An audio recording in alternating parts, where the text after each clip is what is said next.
बिस्मिल्लाहिर्रहमानिर्रहीम। अस्सलाम वालेकुम स्टूडेंट्स, हम सीख रहे हैं क्लास 6 साइंस। इसके chapter number 11 technology in everyday life दिया हुआ है।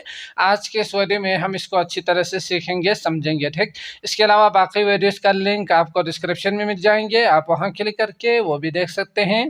तो शुरू करते हैं। आपके पास पहला टॉपिक है अर्थरन पॉट गार्डनिंग। तो यकीनन आप जानते ही हैं कि अगर आपने सेहतमंद रहनी हो, तंदुरुस्त रहनी हो, या आपकी बॉडी जो है फिट रहे, तो इसके लिए आपके बॉडी को न्यूट्रिएंट्स चाहिए होती है ना, जो कि हमने चैप्टर नंबर 3 में सीखा था कि न्यूट्रिएंट्स क्या होते हैं। तो कार्बोहाइड्रेट हो गए, प्रोटीन, न्यूट्रिएंट्स, बाकी जो विटामिन वगैरह, इनको कहा जाता है न्यूट्रिएंट्स। तो आपकी बॉडी के लिए न्यूट्रिएंट्स चाहिए होती है। अब ये जो न्यूट्रिएंट्स है वो हमें कहाँ से मिलते हैं? तो हमने सीखा था कि मुख्तलिफ ज़राए से आप इसे हासिल कर सकते हैं।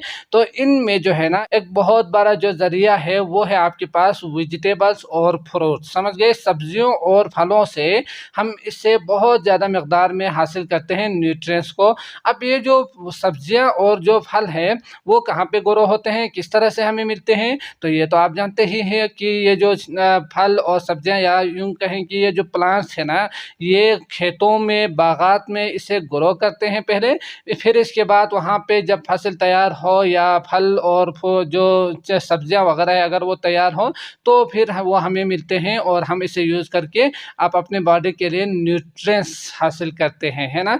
तो ये जो चीज़ें हैं ये तो खेतों में, बागात में तो तैयार होते ही हैं, लेकिन अगर आप चाहो तो इससे घर में आप अपने एक छोटा सा अगर गार्डन हो, या आपके जो सहन है वहाँ पे, और इसके साथ साथ आपके जो छत है जो उसके टॉप पे भी आप इसे ग्रो करके फल और सब्जियां हासिल कर सकते हैं। ठीक, तो अगर आप इन प्लांट्स को अपने घर में जो भी जो छोटा सा अगर जगह हो, या छत पे या बालकनी में, तो वहाँ पे ग्रो करके हासिल करें, तो इसे कहा जाता है अर्थरन पॉट गार्डनिंग। समझ गए? तो ये एक तरीका होते हैं जिसमें आप प्लांट्स को घर में ग्रो करके वहाँ से आप फल और सब्जियां हासिल कर सकते हैं। ठीक हो गया? तो यकीनन आप इससे ग्रो तो कर सकते हैं, लेकिन आपने कुछ टिप्स को याद रखनी है, तब जाके आपको जल्दी से फल और सब्जियां मिल जाएंगे। नहीं तो यकीनन या तो बहुत ज़्यादा टाइम लगेंगे, या तो अगर आपको ये टिप्स नहीं पता हो तो फिर ये सूख भी जाते हैं, ग्रो आप नहीं कर पाएंगे। ठीक, तो पहली चीज़, कुछ प्लांट्स ऐसे होते हैं जिसके लिए बहुत बड़ा जगह चाहिए होते हैं, जैसे कि दरख्त हो गए, बाकी जो प्लांट्स है बहुत बड़े, उनके लिए जगह ज़्यादा चाहिए होती है। और कुछ प्लांट्स जैसे कि यहाँ पे आप को नज़र आ रहे हैं, मटर हो गए, मिर्च हो गए, टमाटर वगैरह, तो इनके लिए जगह अगर कम भी हो ये बेस्ट हो सकते हैं। समझ गए? तो ये चीज़ आपने याद रखनी है। तो प्लांट के हिसाब से आपने जगह का इंतखाब कर देनी है कि हमने इस प्लांट को कहाँ पे ग्रो करनी है। पहली चीज़ हो गई कि आज जितना हो सके बिगर पॉट्स होनी चाहिए, ताकि वो वहाँ पे जल्दी से ग्रो कर सके। और दूसरी चीज़ आपने ये याद रखनी है कि आपके घर में अगर कोई भी बर्तन या कोई बाल्टी वगैरह या कोई भी जाहिर सीधा जो चीज़ें आप जब वहाँ पे कोई सुराख निकले या कुछ मसला हो तो आप बाहर फेंक देते हैं ना, तो आपने इसको बाहर फेंकने के बजाय आपने क्या करना है, इसके अंदर सोइल डाल के, यानी मिट्टी डाल के आप वहाँ पे एक प्लांट को ग्रो कर सकते हैं। तो ये चीज़ें आप यूज़ कर सकते हैं, जैसे कि बकेट्स हो गए, उन्होंने दिया हुआ है, बास्केट, बॉक्सेस आप यूज़ कर सकते हैं, बाथ, अदर टब जो आप यूज़ कर सकते हैं, बाल्टी वगैरह। तो ये सारी चीज़ें यूज़ करके आप उसमें मिट्टी डाल के फिर वहाँ पे ग्रो इजीली कर सकते हैं, और जल्दी से आपको फल और जो सब्ज़ी है वो तैयार होके मिलेंगे, पहली चीज़। और दूसरी चीज़ आपने ये याद रखनी है कि जो सोइल, जो मिट्टी आप यूज़ कर रहे हैं ना, उसके अंदर वो एक ख़ास तरह की मिट्टी होनी चाहिए। समझ गए? तो ये चीज़ आपने याद रखनी है, अगर नहीं तो फिर ये ग्रो नहीं होंगे। जैसे कि हमने क्लास 5 में अच्छी तरह से सीखा था कि मिट्टी के 3-4 टाइप्स होते हैं। तो इसमें ये जो लोमी टाइप का, एक सैंडी लोमी कहा जाता है उसे, तो उस तरह की जो मिट्टी है वहाँ पे प्लांट्स जल्दी से ग्रो होते हैं, और आप इसे जल्दी से ग्रो कर सकते हैं। नहीं तो जैसे कि हमने सीखा था कि जो क्ले टाइप का जो मिट्टी है ना, वो जो है यकीनी बात है इसमें जब आप पानी डालेंगे तो फिर वो बहुत ज़्यादा सख्त हो जाते हैं, सॉलिड बन जाते हैं, फिर वहाँ पे ग्रो करना तो दूर की बात, जो पहले से मौजूद प्लांट्स है वो भी सूख जाएंगे। समझ गए? तो आपने बेस्ट किले का इंतखाब करना है, लोमी सैंडी टाइप का, जहाँ पे ये जल्दी से ग्रो कर सके। और इसके साथ साथ यकीनी बात है, इनके लिए दो चीज़ें बहुत ही अहम होती है। एक होती है आपके पास सनलाइट, और दूसरी चीज़ प्रॉपर तरीके से आपने वाटर देते रहना है इन जो प्लांट्स है इनको, नहीं तो ये जल्दी से ग्रो नहीं होंगे। तो ये कुछ टिप्स आपने याद रखनी है प्लांट्स को ग्रो करने के लिए। तब पहला ये होगा कि उसको बिगर जितना हो सके ज़्यादा जगह हो तो बेहतर रहेंगे, और दूसरा आप जिस तरह के पॉट्स यूज़ करना चाहो, बॉक्सेस यूज़ करना चाहो कर सकते हैं। तीसरा जो है वो मिट्टी जो आप यूज़ कर रहे हैं वो सैंडी लोमी टाइप का जो सॉइल है वो आप यूज़ करेंगे, और चौथा जो है वो सनलाइट और वाटर जो है प्रॉपर तरीके से आपने देते रहना है। तो ये कुछ टिप्स याद रखेंगे तो आप जल्दी से प्लांट्स को ग्रो कर पाएंगे, समझ गए। इसके बाद अगर आप चाहते हो कि ये बहुत ज़्यादा जल्दी से आपको फल और सब्जियां तैयार हो के मिले, तो इसके लिए एक और काम आप कर सकते हैं, वो है आप इसको खुराक दे सकते हैं, समझ गए। खुराक दे के आप इनकी जो ग्रोथ का जो अमल है उसको तेज़ कर सकते हैं। जल्दी से ये ग्रो भी होंगे और जल्दी से फल या सब्जी तैयार होकर आपको मिलेंगे। वो क्या है, तो ये इन खुराक को कहा जाता है फर्टिलाइज़र्स, जो आप पौधों को देते हैं ताकि वो जल्दी से ग्रो हो या ग्रो करने होने में उनकी मदद करे, समझ गए। तो इनको कहा जाता है fertiliser. A fertiliser is a substance chemical that is added, जो ऐड करते हैं इसके अंदर। तो इसमें क्या क्या चीज़ें शामिल हैं तो आप जानते ही हैं, बाज़ार में आपने सुना ही होगा, यूरिया, फास्फोरस हो गए, जो कि आमतौर पर बाज़ार से ख़रीद कर लोग इस्तेमाल करते हैं, है ना। तो ये चीज़ें इनको कहा जाता है फर्टिलाइज़र। तो ये हम यूज़ करते हैं ताकि प्लांट्स जल्दी से ग्रो हो और आपको बेहतरीन क्वालिटी के या जल्दी से आपको फल और सब्जियां हासिल हो सके, समझ गए। तो ये जो फर्टिलाइज़र किस तरह से आपके प्लांट्स को ग्रो करते हैं, इसके लिए हम एक एक्टिविटी की मदद से अच्छी तरह से समझने की कोशिश करते हैं। तो activity 11.1, do plants grow best with fertiliser, समझ गए। तो फर्टिलाइज़र का आप यूज़ करेंगे तो प्लांट्स जो है जल्दी से ग्रो होंगे। तो आपने इसको एक्टिविटी की मदद से समझना है। तो हम यहाँ पे क्या करेंगे, 3 पॉट्स लेंगे जो कि आपको नज़र आ रहे हैं। इस तरह के आप 3 पॉट्स ले सकते हैं। इसके बाद आपने क्या करना है, इसमें मिट्टी डाल देनी है एक ही किस्म के। इसके बाद यहाँ पे 2-2 या 3-3 लोबिया की जो बीज उन्होंने कहा है, तो 3-3 आप इसमें बीज शामिल करके फिर आपने क्या करना है, जो हमने सीखा सनलाइट प्रॉपर तरीके से, और बाकी जो वाटर है वो रेगुलर आपने देनी है, समझ गए। तो ये चीज़ करने के बाद जो हमने अभी जो सीखना है वो है फर्टिलाइज़र यूज़ करेंगे तो ग्रो जल्दी से करते हैं या नहीं, ये आपने देखनी है ना। तो आपने क्या करना है, इनके लिए एक नाम देनी है, पॉट ABC जो कि हमने लिया है ABC करके नाम देनी है। नाम देने के बाद यहाँ पे आप देख सकते हैं ये जो पहला पॉट है इसके अंदर आपने फर्टिलाइज़र यूज़ नहीं करनी। इसमें 5 mg कहा है उन्होंने, 5 मिलीग्राम, और इसमें तीसरा जो पॉट है उसमें 10 मिलीग्राम आपने फर्टिलाइज़र यूज़ करनी है, समझ गए। तो यकीनी बात है आप इसे प्रॉपर तरीके से वाटर देते रहेंगे तो फिर क्या होंगे ये आपने देखना है ना। तो आप देख सकते हैं आपके पास कुछ सवाल दिया हुआ है।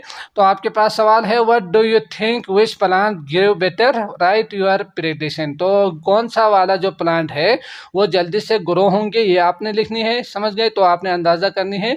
तो यकीनन अगर आपको पता हो तो फर्टिलाइज़र यूज़ करेंगे तो वो जल्दी से ग्रो होंगे। अगर फर्टिलाइज़र यूज़ नहीं करेंगे तो वो जल्दी से ग्रो नहीं होंगे, ना ही आपको फल और सब्ज़ी जल्दी से मिलेंगे, ठीक। तो यहाँ पे आप लिख सकते हैं प्लांट ए जिसमें हमने फर्टिलाइज़र यूज़ नहीं किया था वो जल्दी से ग्रो नहीं होंगे, और जिसमें ज़्यादा हम फर्टिलाइज़र यूज़ करेंगे वो यकीनन बहुत ज़्यादा जल्दी से ग्रो होकर आपको फल और सब्ज़ी मिल जाएंगे, ठीक। तो ये आप प्रेडिक्शन में आप लिख सकते हैं। तो यकीनी बात है अगर आप हद से भी ज़्यादा आप इसमें खुराक डालेंगे या फर्टिलाइज़र डालेंगे तो ये सूख भी जाते हैं। ये भी आपने ये याद रखनी है कि बहुत ज़्यादा आपने यूज़ नहीं करनी है। जिस तरह हमारे बॉडी के लिए न्यूट्रिएंट्स एक ख़ास मकदार में चाहिए ना, उससे ज़्यादा हो तो हमारा बॉडी के लिए मसला हो सकते हैं। इसी तरह प्लांट्स के लिए भी मसला हो सकते हैं अगर बहुत ज़्यादा फर्टिलाइज़र आप यूज़ करेंगे तो, ठीक। तो ये आप अपने प्रेडिक्शन में लिख सकते हैं। इसके बाद कंक्लूजन में आपने देखा कि ये जो फर्टिलाइज़र है वो जहाँ पे आपने यूज़ नहीं किया है वो ग्रो नहीं कर पा रहा जल्दी से, और जहाँ पे हमने फर्टिलाइज़र थोड़ी मकदार में यूज़ किया था वो उसके बनिस्बत इसके ये जल्दी से ग्रो हो रहे हैं, और जिसमें ज़्यादा यूज़ कर रहे हैं उसको अगर आप देखेंगे तो बनिस्बत इसके ये जल्दी से ग्रो हो रहे हैं। ठीक, तो इसमें आप देख सकते हैं कि पत्ते भी ज़्यादा निकले हैं और उसका जो साइज़ है वो भी ज़्यादा है। तो ये आप इसे लिख सकते हैं आपके कंक्लूजन में। ठीक, इसके बाद ऑब्जर्वेशन एंड डेटा चार्ट दिया हुआ है, तो इसको भी थोड़ा सा समझते हैं। तो यहाँ पे ऑब्जर्वेशन एंड डेटा चार्ट में आप देख सकते हैं, now watch your beans grow after 1 weeks. तो एक हफ्ते के बाद आपने अपनी जो बीन्स आपने यूज़ किया है ना ग्रो करने के लिए, तो इसको आपने एक हफ्ते के बाद देखनी है। देखने के बाद आप देख सकते हैं रूलर की मदद से उसका जो लेंथ है वो आपने नापनी है, समझ गए। तो what part produce the seed with the longest sprouts. तो यकीनी बात हमने सीखा कि जिसका सबसे ज़्यादा किसका होंगे, जिसमें हमने ज़्यादा फर्टिलाइज़र यूज़ किया है उसमें होंगे ना। तो ये आपने मेजर करके यहाँ पे 1 बाय 1 लिखना है, समझ गए। जैसे कि अगर मैं यहाँ पे बताऊँ तो डेट ऑफ ऑब्जर्वेशन एक हफ्ते के बाद, 1 वीक के बाद क्या होंगे इसका लेंथ। तो आप देख सकते हैं ये जो इस साइड वाला जो पेज है यहाँ से आप समझ सकते हैं इसका जो साइज है ना वो आपने नापनी है। तो यकीनी बात है जब आप एक हफ्ते के बाद देखेंगे तो इसका जो साइज है वो 5 से 10 सेंटीमीटर हो सकते हैं। इसके बाद 10 दिन के बाद देखेंगे, 15 दिन 20 दिन के बाद अगर आप देखेंगे तो इस तकरीबन इतना ही साइज़ के होंगे। तो इस तरह से ना आप यहाँ से देख सकते हैं 1 2 3 4 करके आप नाप के ना फिर वहाँ पे जो टेबल दिया हुआ है वहाँ पे आप लिख सकते हैं, समझ गए किस तरह से लिखना है। तो यकीनी बात है आपने क्या करना है, यहाँ पे 7 डेज़ के बाद उसका लेंथ 5 से 10 सेंटीमीटर, नंबर ऑफ लीव्स 2 या 4 होंगे तो ये आप लिख सकते हैं, या 0 लीव्स भी हो सकते हैं तो वो भी आपने यहाँ पे लिखना है। इसके बाद 10 दिन के बाद 15 दिन के बाद क्या होंगे लेंथ आपने मेजर करके वहाँ यहाँ पे लिखना है, समझ गए। तो ये एक्टिविटी आपने अमली तौर पर करना है, तो ये अगर आप चाहो तो करके लिख सकते हैं। ठीक, तो अगला आपके पास कंपोस्ट दिया हुआ है, तो इसको भी समझते हैं। तो कंपोस्ट का मतलब क्या होते हैं, is an organic matter that is made of decomposition of plant and food waste and fertilize the soil. तो यकीनी बात है आप ये जो कंपोस्ट है ये आप अपने घर में खुद तैयार कर सकते हैं। किस तरह से कर सकते हैं, तो ये उन्होंने दिया हुआ है कि जो ज़ायद शुदा चीज़ें हैं, प्लांट जब डिकम्पोज होते हैं तो वो चीज़ें और फूड जो वेस्ट जो आपके घर से ज़ायद शुदा जो फूड है उसकी मदद से आप फर्टिलाइज़र को आप खुद तो अपने घर में आप इसे तैयार कर सकते हैं, जो पौधों के लिए खुराक है ना वो। ठीक, तो इससे कहा जाता है कंपोस्ट, समझ गए। तो इसे आपने याद रखनी है। अगला आपके पास टॉपिक है तो इसको भी समझते हैं। तो अगला है आपके पास द टम्मी ट्रीट। तो इसमें आप देख सकते हैं पहला है formation of yogurt and cheese. तो योगर्ट और चीज़ किस तरह से फार्म होते हैं, किस तरह से बनते हैं, तो यकीनन हमने क्लास 5 में सीखा था कि योगर्ट किस तरह से बनते हैं। तो आपने ये चीज़ याद रखनी है कि जो मिल्क है ना उससे ही बनते हैं योगर्ट, दही। तो ये किस तरह से बनते हैं ये भी हमने सीखा था। तो माइक्रो ऑर्गेनिज्म के फ़वाइद में हमने सीखा था कि ये जो माइक्रो ऑर्गेनिज्म है ना ये क्या करते हैं, convert carbohydrate such A starch and sugar into alcohol. तो ये चीज़ कार्बो जो माइक्रो ऑर्गेनिज्म है ये कन्वर्ट करते हैं दूध को डायरेक्टली दही बना देते हैं, समझ गए। तो इस तरह से ये हमारे लिए फ़ायदा भी है माइक्रो ऑर्गेनिज्म। तो आपने याद रखने है कि जो इसका जो सबसे अहम जो जूस है योगर्ट में ज़्यादा जो हिस्सा है वो क्या है, मिल्क है।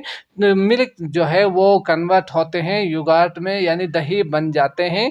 तो ये किस तरह से बनते हैं, तो इसका प्रोसीजर क्या है, किस तरह से आप योगर्ट बना सकते हैं इसको अच्छी तरह से समझते हैं। दही जो है आप अपने घर में खुद तैयार कर सकते हैं, किस तरह से कर सकते हैं उसके लिए जो प्रोसीजर उन्होंने दिया हुआ है उसको समझते हैं।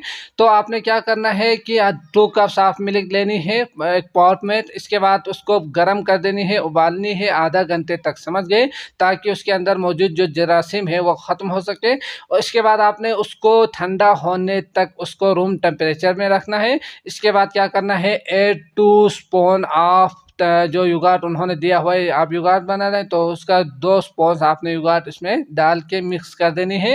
यकीनी बात है मिक्स करने के बाद उसको बाहर से ना टॉवल से इसको कवर करके रखना है।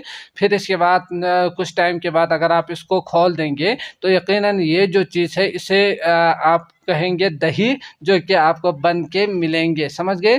तो यकीनन आप इस तरह से इजीली जुगाड़ तैयार कर सकते हैं घर में। इसके बाद है चीज़ किस तरह से बना सकते हैं, पनीर, तो इसको समझते हैं। तो चीज़ जो है वो आप किस तरह से बना सकते हैं घर में, तो यकीनी बात है उसके लिए आपको मिल्क चाहिए होंगे, उसको आपने गर्म कर देनी है दोबारा। इसके बाद आपने क्या करना है, turn the heat down to low, फिर उसको यकीनन ठंडा करने के लिए छोड़ देनी है। While steering the milk continuously, इसको मिल्क को कंटिन्यूसली इस तरह से करने के बाद पोर 1 टेबल स्पून ऑफ विनेगर और लेमन जूस आप इसमें शामिल कर सकते हैं। ठीक करेंगे तो जल्दी से आपको ये तैयार होकर मिलेंगे। इसके बाद यकीनी बात है ये कुछ देर आप इसे ऐसे ही छोड़ देंगे तो उसका जो पानी है वो और जो एक अलग सी चीज़ आपको मिलेंगे वो अलग होकर आपको दिखाई देंगे। तो आपने क्या करना है, तो इसको मिल्क को आपने कूल होने तक ऐसे ही छोड़ देनी है, समझ गए। इसके बाद spread the whey from curd using cheese cloth आस्टनी। इसके बाद आपने अगर आप चाहो तो जो जाली है, जाली नुमा कोई चीज़ या कपड़े यूज़ करेंगे तो ये बहुत ज़्यादा बेहतर रहेंगे। तो कपड़े में उसको डाल के ना फिर ऐसे ही इसको कहीं पे लटका देनी है। तो ये इसके अंदर मौजूद जो पानी है वो इस यहाँ से बाहर निकलेंगे और इसके अंदर क्या बाकी रहेंगे, चीज़ ही बाकी रहेंगे, पनीर इसके अंदर मौजूद रहेंगे। फिर आप इसे इंजॉय कर सकते हैं। ठीक, तो ये सिंपल सा तरीका है, आप इसे कर सकते हैं। तो बहुत कुछ टाइम के बाद ही आपने क्या करना है, ठंडा होने तक रखना है इसको। गर्म अगर हो तो इसको स्टायर नहीं करनी। तो ये चीज़ आप याद रखेंगे, बाकी आप इजीली इसे पनीर बना सकते हैं घर में, समझ गए। इसके बाद अगला टॉपिक है ज्वाइन द सर्किट। तो सर्किट किस तरह से ज्वाइन करते हैं ये हमने सीखा था कि सर्किट क्या है। तो ये एक पाथ है, ये एक रास्ते हैं जहाँ से करंट फ्लो होते हैं। किस तरह से फ्लो होते हैं वो भी हमने क्लास 5 में सीखा था कि इसमें कौन कौन से जूस है। तो बटन होते हैं, तार, इसके बाद बल्ब आप यूज़ कर सकते हैं सिंपल जो सर्किट है उसमें, और इसके साथ साथ बैटरी आप यूज़ करके ये जो सर्किट है ये आप खुद तैयार कर सकते हैं। आप इससे जो बल्ब है इसे ग्लो कर सकते हैं, जला सकते हैं या इसे रोशन कर सकते हैं, और इसी तरह के मुख्तलिफ चीज़ें आप यूज़ कर सकते हैं सर्किट में। तो ये चीज़ किस तरह से, इसमें कुछ चीज़ें दिया हुआ है कि बल्ब किस तरह से ग्लो होंगे जो कि हम सीख कर आए हैं। तो जो बेल है वो किस तरह से रिंग होते हैं वो हम देखते हैं। तो अगर आप चाहते हो कि आपके घर में जो है ना बेल जो है वो रिंग करे तो यकीनी बात है उसके लिए एक क्या चाहिए होंगे, सेल चाहिए होंगे, बैटरी, और इसके साथ साथ आपको जो पाथ है जहाँ से करंट फ्लो हो सके इस तरह के एक तार चाहिए होंगे, और इसके साथ साथ यहाँ पे आप देख सकते हैं बटन आपको चाहिए, और इसके साथ साथ बेल जहाँ से आवाज़ आए वो चाहिए होंगे। जब आप इसको इस तरह से कनेक्ट करेंगे, इसके बाद जब आप इसको यहाँ से यानी स्विच को ऑन करेंगे तो क्या होंगे, यकीनन यहाँ जो तार है मौजूद है वो एक दूसरे से कनेक्ट होंगे, फिर यहाँ पे बेल रिंग करना शुरू करेंगे, समझ गए। तो इसके जो पार्ट्स है वो हम पहले भी सीख कर आए हैं। तो क्या क्या चीज़ें हैं ये आप जानते ही है। जो वायर है वो आते हैं पार्ट्स में, और जो बैटरी है वो, और एनी डिवाइस जो हम यूज़ करते हैं, जैसे कि जो आवाज़ है उसके लिए हमने बेल यूज़ किया था ना, और इसी तरह लाइट के लिए हमने बल्ब यूज़ किया था। तो इस तरह के कोई भी डिवाइस यूज़ कर सकते हैं, और इसके साथ साथ बटन, ये 4 चीज़ें आते हैं पार्ट्स ऑफ इलेक्ट्रिक सर्किट्स में, समझ गए। तो ये चीज़ आपने याद रखनी है। इसके बाद अगला एक एक्टिविटी दिया हुआ है, इसको समझते हैं। तो let's do it study the given picture. आपने इसको अच्छी तरह से स्टडी करना है। इसके बाद जो उन्होंने कहा है उसको फॉलो करनी है नीचे। तो आप देख सकते हैं यहाँ पे एक बेल दिया हुआ है जहाँ से आवाज़ आएंगे, है ना, और ये बैटरी और ये तार और यहाँ पे स्विच इसको कनेक्ट किया हुआ है। इसके बाद आपके पास जो उन्होंने कहा है make a simple connection between electric bell and battery. तो आपने सिंपल कनेक्ट कर देनी है। यकीनी बात है, connect the end of the wires with a battery. ये जो वायर है इसको आपने क्या करना है, इनके एंड को यहाँ पे कनेक्ट कर देनी है बैटरी के साथ। Connect the switch by putting wire. इसके बाद यहाँ पे स्विच यूज करेंगे, button. Now what did you observe. इसके बाद यकीनी बात है अगर ये ऑन हो, स्विच हो, तो यकीनी बात है यहाँ से करंट फ्लो होंगे। करंट फ्लो होंगे तो यहाँ पे क्या होंगे, बेल जो है वो रिंग करना शुरू करेंगे, यहाँ से आवाज़ आएंगे, है ना। तो ये चीज़ आप यहाँ पे लिख सकते हैं कि जो बेल है वो रिंग करेंगे, ठीक। Now what did you observe में, और इसके साथ साथ what would happen when you switch on end of the button. अब यहाँ पे अगर आप इसको ऑन करेंगे या ऑफ करेंगे तो यकीनी बात है जब आप ऑन करेंगे तो ये रिंग करना शुरू करेंगे, आवाज़ आएंगे यहाँ से, और जब आप ऑफ करेंगे तो ये जो आवाज़ है ना जो यहाँ पे यहाँ से आ रही है वो बंद हो जाएंगे, है ना। तो आप यही इसमें लिख सकते हैं, राइट योर ऑब्जर्वेशन।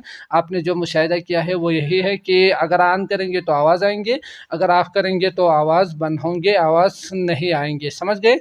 तो ये आप यहाँ पे लिख सकते हैं। इसके बाद अगला देखते हैं। इसके बाद है एक्टिविटी 11.4 इलेक्ट्रिक सर्किट दिया हुआ है। तो इलेक्ट्रिक जो सर्किट आप जानते ही है, क्लास 5 में हम सीख कर आए हैं। तो अब आपने क्या करना है, try this activity with bulb और with any other device and observe the following. तो जो हमने बेल के साथ किया था, घंटी के साथ जो आवाज़ आ रही थी वहाँ से, तो अब आपने उसको हटा के यहाँ पे बल्ब को यूज़ करनी है। समझ गए? बाकी सारी चीज़ें वही रखनी है, सिर्फ बल्ब को चेंज करके आपने ऑब्जर्व कर देनी है। इसके बाद जो सवाल उन्होंने दिया हुआ है, इनके आंसर आपने लिखना है। तो what would happen when you remove the power supply. अगर आप पावर सप्लाई को रिमूव करेंगे, जैसे कि हमने कनेक्ट किया, तो आप यकीनन आप देखेंगे कि वो बल्ब रोशन होंगे, वो बल्ब जलेंगे। समझ गए? अगर बैटरी में चार्ज हो तो। समझ गए? ये भी आपने याद रखना है।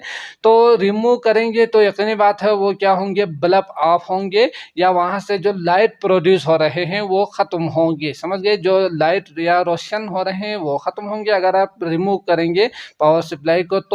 तो आप ये लिख सकते हैं। इसके बाद है what would happen if you will change the size of the battery. अगर आप साइज ऑफ द बैटरी यानी बैटरी की जो साइज है, जैसे कि आप जानते ही है छोटे बड़े भी हो सकते हैं, तो वो डिपेंड्स करते हैं बल्ब के ऊपर यकीनन। तो बल्ब को भी वो ज़्यादा तेज़ या ज़्यादा रोशन कर सकते हैं बैटरी अगर छोटा हो या बड़ा हो तो। समझ गए?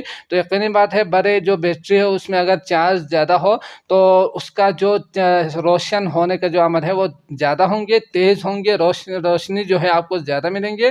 और अगर बैटरी छोटी साइज़ की हो तो यकीनी बात है उसका जो लाइट है ना वो कम प्रोड्यूस होंगे, तो आपको जो रोशनी है वो कम ही आपको नज़र आएंगे। ठीक? तो ये आप लिख सकते हैं। Will there be any changes if you add more bulb. अगर आप वहाँ जो सर्किट है, जो कि हमने देखा कि ये जो एक सर्किट उन्होंने बनाया हुआ है, अगर हम एक बल्ब के अलावा यहाँ पे एक बैटरी है, ठीक, प्लस माइनस के, तो अगर एक बल्ब के बजाय हम यहाँ पे 2 बल्ब यूज़ करेंगे सेम बैटरी के साथ, तो ये जो बल्ब रोशन यहाँ पे हो रहे हैं, ये जो लाइट रोशनी जो है वो कम होना शुरू होंगे। अगर जितना ज़्यादा आप बल्ब यूज़ करेंगे ना उतना ही जी इसकी रोशनी कम आपको नज़र आएंगे, कम होंगे। समझ गए? तो ये चीज़ आप यहाँ पे लिख सकते हैं। समझ गए?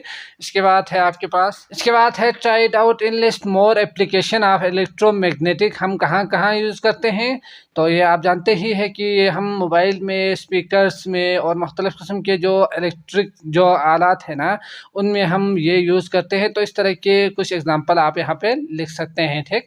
अब आते हैं, सोलर ओवन दिया हुआ है तो इसको भी समझते हैं। तो सोलर ओवन में आप जानते ही है कि ओवन क्या होते हैं। तो ये एक आला है, मशीन है जिसकी मदद से हम खाना बनाते हैं घर में और रोटी भी बनाते हैं, है ना। तो ये जो ओवन है वो हम सोलर की मदद से, जो आपके घर में जो आप यूज़ करते हैं ओवन, वो आप बिजली की मदद से इलेक्ट्रिक यूज़ करते हैं। लेकिन आज हम सीखेंगे कि अगर आप चाहो तो सोलर की मदद से यानी सूरज की रोशनी की मदद से भी आप अपने घर में खाना बना सकते हैं। ठीक?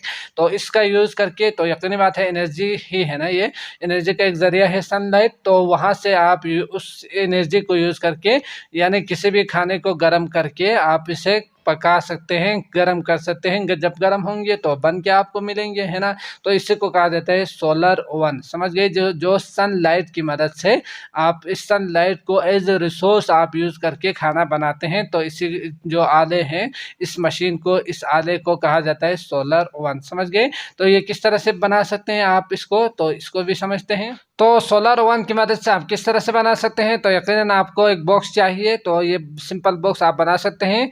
इसके अंदर आपने क्या करना है, एल्यूमिनियम को जो कि उन्होंने यहाँ पे दिया हुआ है, इसको आपने बिल्कुल हर साइड पे इसको कवर कर देनी है। समझ गए?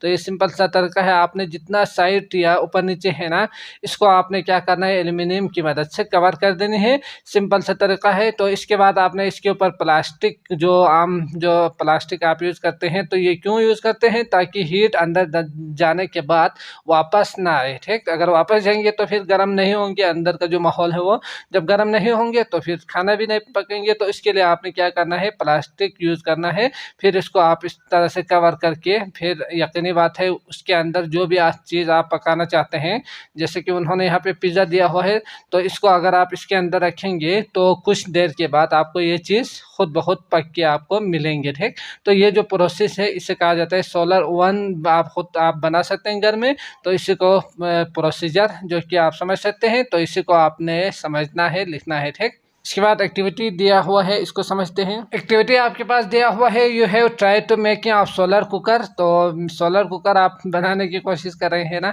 तो now do the same activity by the change of variable and observe what would happen if you change. अगर आप इसमें से कुछ चीज़ें चेंज करेंगे तो फिर क्या हो सकते हैं, ये आपने बताने हैं। अगर साइज और शेप आप बॉक्स को चेंज करेंगे तो फिर क्या होंगे। तो यकीनी बात है, बॉक्स को चेंज करेंगे तो एल्यूमिनियम की जो मकदार है वो ज़्यादा आप यूज़ करेंगे, तो इससे कोई ख़ास फ़र्क नहीं पड़ेंगे। यकीनी बात है, उसके अंदर हीट भी उसी हिसाब से प्रोड्यूस होंगे, समझ गए।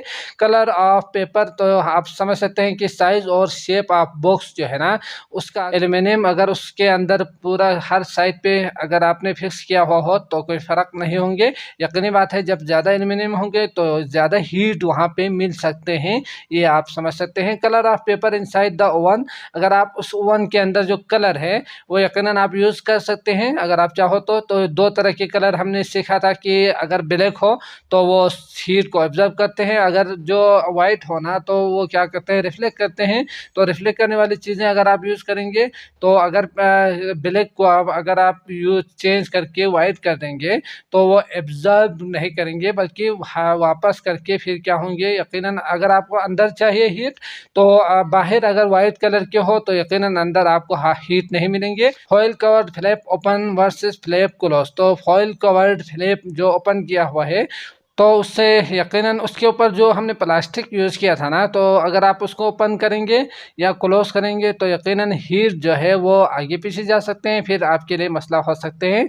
Placement of one in full sun versus in the full shade, तो जहाँ पे फुल सन आ रही हो वहाँ पे एनर्जी ज़्यादा होंगे, और जहाँ पे थोड़ी सी यकीनी बात है अगर आप शेडो उस साइड पे लेकर जाएंगे तो ज़्यादा एनर्जी उसको नहीं मिलेंगे ना। तो यकीनन उसका वो जो फुल सन है उस साइड पे रखेंगे तो ज़्यादा हीट मिलेंगे, तो जल्दी से पक के मिलेंगे आपको। रिमूव द प्लास्टिक रैप, अगर प्लास्टिक रैप को रिमूव करेंगे तो हीट वहाँ से खारिज होंगे, फिर आपको जो गर्म जो हीट है वो नहीं मिलेंगे, हीट जो है वो नहीं मिलेंगे तो खाना भी नहीं पकेंगे। इसके बाद है what is green house effect, तो ग्रीन हाउस इफेक्ट क्या है, आप जानते ही है कि अर्थ के ऊपर ये ओजोन लेयर्स है, ये आते हैं हीट यहाँ से, ये ऑब्जर्व करते हैं, फिर इसके बाद बाहर जाने नहीं देते। अगर नहीं जाए तो फिर ये जो पूरा अर्थ है वो गर्म हो सकते हैं, तो इसी को ग्रीन हाउस इफेक्ट कहा जाता है। तो ये दोनों बिल्कुल सेम टू सेम है। आप देख सकते हैं इसमें हमने क्या किया था, प्लास्टिक से कवर किया था, तो एल्यूमिनियम इसका रिफ्लेक्ट करते हैं लाइट को, फिर वहाँ अंदर जो है ना उसके अंदर क्या होंगे, यकीनन हीट प्रोड्यूस होकर खाना बनेंगे। इसी तरह अर्थ के जो सरफेस है यानी इस एरिए के अंदर यहाँ पे हीट जा रहे हैं और यहाँ से हीट वापस नहीं जाएंगे, तो फिर इसी को ग्रीन हाउस इफेक्ट कहा जाता है। तो यही काम इसमें भी हो रहे हैं और इस सोलर ओवन में भी यही काम हो रहे हैं, समझ गए। तो ये हो गया आपके पास चैप्टर कंप्लीट। तो मैं उम्मीद करता हूँ आपको अच्छी तरह से समझ में आ चुका होगा। अगर आए हैं तो लाइक करके जाइएगा। अगले वीडियो आपको डिस्क्रिप्शन में लिंक मिल जाएंगे, आप वहाँ क्लिक करके वो भी देख सकते हैं एक्सरसाइज MCQs के। तो मुझे इजाज़त दीजिएगा। अल्लाह निगहबान।